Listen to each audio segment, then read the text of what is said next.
Paul's resurrection paradox. Already raised, yet still pressing forward. Tom's 5 minutes. One puzzle piece a day until the whole Bible comes into view. Have you ever noticed what seems like a contradiction in Paul's writings? On one hand, Paul boldly declares that believers are already resurrected with Christ. Yet on the other hand, he says, "If by any means I might attain unto the resurrection of the dead." Philippians 3:11. How can Paul seek to attain something he already says believers possess? The answer unlocks one of the most important distinctions in the New Testament. 1. Paul said believers were already raised. Paul did not speak of resurrection merely as a future hope. He wrote, "And hath raised us up together, and made us sit together in heavenly places in Christ Jesus." Ephesians 2:6. Notice the past tense, not will raise, not might raise, raised. Again, "If ye then be risen with Christ," Colossians 3:1, and "buried with him in baptism, wherein also ye are risen with him," Colossians 2:12. The believer was already participating in Christ's resurrection life. The old man was crucified, the new creation had begun. The kingdom had arrived in Christ. So why does Paul later speak as if resurrection is still ahead? 2.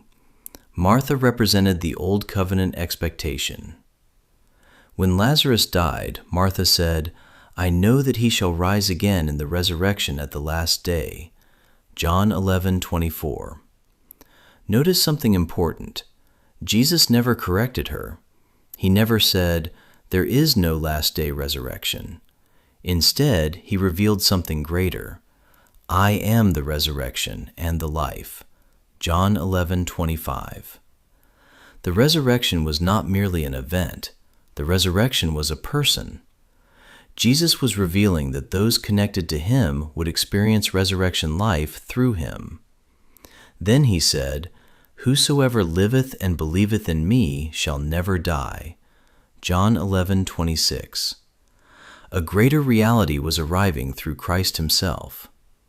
3. Paul lived in the transition. Paul stood between two realities. Christ had already risen, yet the age of fulfillment was still unfolding.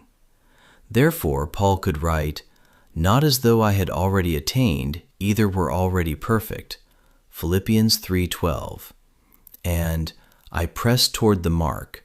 Philippians 3:14. Paul was not denying that he possessed resurrection life. He was acknowledging that the promised inheritance was still approaching for his generation.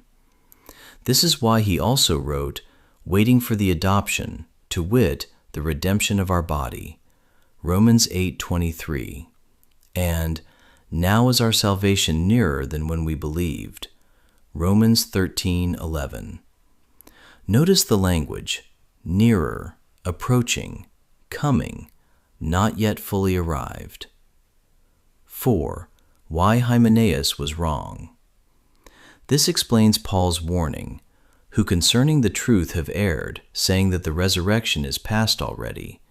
2 Timothy 2:18. Hymenaeus was not wrong because resurrection life existed. Paul himself taught resurrection life. The error was timing. The apostles were still speaking of something imminent, still approaching, still expected. To declare it fully completed before God's appointed time was to overthrow the faith of some believers. The issue was not resurrection. The issue was saying the anticipated resurrection had already reached its consummation. 5. The three groups. The New Testament reveals three groups. First, Old Testament saints who died before Christ's resurrection. Like Martha, they looked forward to the resurrection on the last day. John 11:24, Daniel 12:2.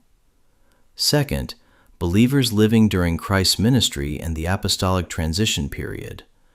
They experienced Christ's resurrection life while still moving toward the promised consummation. Ephesians 2:6, Philippians 3:11.